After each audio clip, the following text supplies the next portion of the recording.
अंजली दमानिया यांचा सर्वच टीव्ही चॅनेलवरती सध्या कॉल बॉम्ब या नावाने बातम्या येत आहेत. परंतु सत्य काय आहे तर अंजली दमानिया या स्वतः एक कुप्रसिद्ध कॉल बॉम्बर आहेत.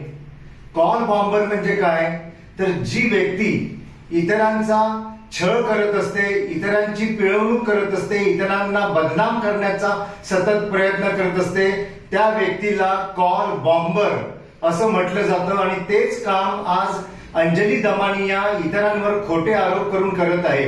कोणताही पुरावा त्यांच्याकडे नाही. कोणीतरी खोटी चिठ्ठी दिली ती त्या दाखवत संपूर्ण चॅनेलला ती चिठ्ठी देऊन फिरत आहेत आणि स्वतःची प्रसिद्धी मिळवण्याचा गेले 2 दिवस त्या पुरेपूर प्रयत्न करत आहेत. परंतु त्यांचा हा कॉल बॉम्ब म्हणजे दुसरं तिसरं काही नसून एक सुतळी बॉम्ब होता. हे 2 दिवसानंतर महाराष्ट्राच्या सर्व जनतेला कळून चुकलेलं असेल आणि अंजली दमानिया या तोंडघशी पडलेल्या असतील.